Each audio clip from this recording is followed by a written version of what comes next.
বন্ধুরা আমার, বাবাজিরা আমার, আমি কিন্তু 1985 সাল পর্যন্ত ওই নাবির নিচে হাত বান্দার পার্টিতে ছিলাম। 1985 সাল পর্যন্ত বড় মাদ্রাসায় লেখাপড়া করেছি। চাঁদপুর জাফরাবাদ কাসমুল উলুম টাইটেল মাদ্রাসা, বিরাট মাদ্রাসা, বড় বড় মুহাদ্দিস, 14 বছর 16 বছর বুখারী শরীফ পড়ে, এত বড় বড় মুহাদ্দিস। কিন্তু এত কিছু বুখারী পড়ার পরও, পড়ানোর পরও, পড়ার পরও, বুঝার পরও, বুঝানোর পরও ভুলের মধ্যে ছিলাম। এই আব্দুর রউফ সাহেবের সাথে 4.5 ঘন্টা বাহাস হয়েছে আমার সাথে। আমি একটা আমার জিজ্ঞেস করে মুখস্থ আছে তাই বলি, আর ওনাকে বলি আর পট করে হাদিস বের করে খুলে দেখায়। শেষ পর্যন্ত আমাকে একটা কথা বলছিলেন যে আপনার কাছে সিয়াসত হাদিস মেশকাত সব আছে, আপনি একটা সত্য কথা বলবেন। বলে কি? বলে আপনি কি এইগুলা পড়ছেন পাশ করার উদ্দেশ্যে না আমল করার উদ্দেশ্যে? তাই বলছে পাশ করার উদ্দেশ্যে। সঠিক কথা বলছেন। এখন থেকে ওই কিতাবগুলো আমল করার উদ্দেশ্যে শুরু থেকে শেষ পর্যন্ত আবার শুরু করেন পড়া, তো ওর মধ্যে পেয়ে যাবেন, আমাদের কাছে আসা লাগবে না। এই কথাটা আমার খুব কাজে লাগছে যে আমার কিতাব আমাকে পড়তে বলছে, অসুবিধাটা কোথায়? আমি কিন্তু এরপরে ওই কিতাব আবার শুরু থেকে শেষ পর্যন্ত পড়ছি। কেন জানেন? আহলে হাদিস হওয়ার জন্য নয়, শুধু আমার হানাফি মাযহাব টিকেই রাখার জন্য। কি হানাফি মাযহাব নাই তার মানে? আবার কিতাবের শুরু থেকে শেষ পড়া শুরু করেছি আমার নিজের দলকে টিকিয়ে রাখার জন্য। আল্লাহর কসম করে বলি, শুরু থেকে শেষ পর্যন্ত ভালো করে তাহকিক তারকিব করে পড়েছি, কিন্তু ওর মধ্যে হানাফি মাযহাবের অস্তিত্ব পাই নাই, যার কারণে ছেড়ে দিতে বাধ্য হয়েছি। বলেছি যে আমি হাত উপরে বাঁধলাম, যদি কোনো ব্যক্তি কোনোদিন সহিহ মারফু মুত্তাসিল হাদিস দিয়ে হাত নামাইতে পারে, 100 বার নামাইতে রাজি।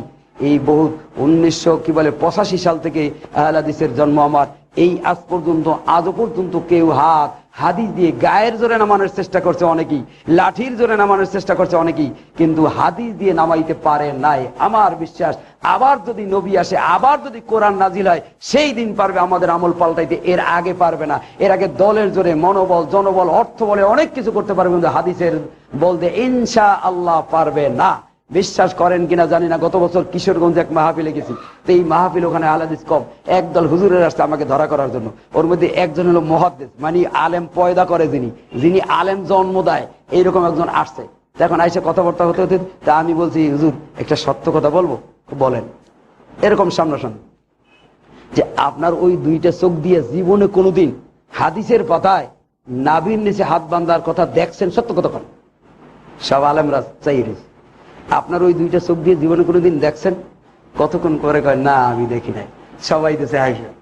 তা আমি বললাম যে আপনি আলেম পয়দা করেন, জন্মদান, আপনি যদি চোখে দেখে না থাকেন, তাহলে অন্য আলেমরা যারা আপনার ছাত্র তারা পাবে কোথায়? এটা এখন ওঠার জন্য ব্যস্ত হয়ে গেছে, তাড়াতাড়ি কেমনে যাবে, আর বসলই না, চলে গেল।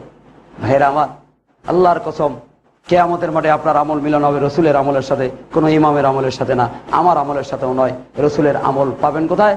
সহিহ মারফু এবং মুত্তাসিল হাদিসের মধ্যে। সবচেয়ে বড় হাদিসে কি নামাজ আছে, আর এরা করে কি দেখেন, খুলে দেখেন, এর মধ্যে লেখা কি আর করে কয় হবে কি? অন্য হাদিসে তো আছে। তো বুঝলাম আসাফুল কুতুবে বাদা কিতাবিল্লাহ সহিহুল বুখারী, পৃথিবীর বুকে কোরআনের পরে যে সবচেয়ে বিশুদ্ধ হাদিস হলো বুখারী শরীফ। এটা তোমরাও বলো, আমরাও বলি। সেই বুখারীর মধ্যে নামাজ আছে না নাই? সেই বুখারীর মধ্যে নামাজ আছে, কিন্তু তোমার বাপদাদার কালে নামাজ কেন বুখারীতে নাই? বড় উত্তর। তখন বল না ওটাও তো হাদিস, তখন আর বুখারীর মান নাই, তখন বুখারীর মান করবে।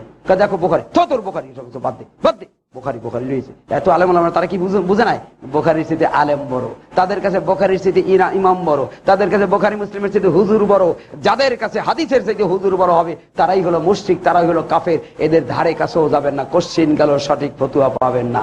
যেই ব্যক্তির দাঁতে ময়লা, ওই ব্যক্তির মাজন নিয়ে দাঁত পরিষ্কার হবে বিশ্বাস করা যায় না। যেই মৌলবী দাড়ি খাটো রাখে, জীবনে কোনোদিন তার কাছে দাড়ির সঠিক ফতুয়া পাওয়া যাবে না। যেই মৌলবী গুল খায়, জর্দা খায়, ওই ব্যক্তির কাছে তামাকের সঠিক ফতুয়া পাওয়া যাবে না। অর্থাৎ যেই মৌলবী ভুল নামাজ পড়ে, ওর কাছে জীবনে কোনোদিন সঠিক নামাজের ফতুয়া পাওয়া যাবে না।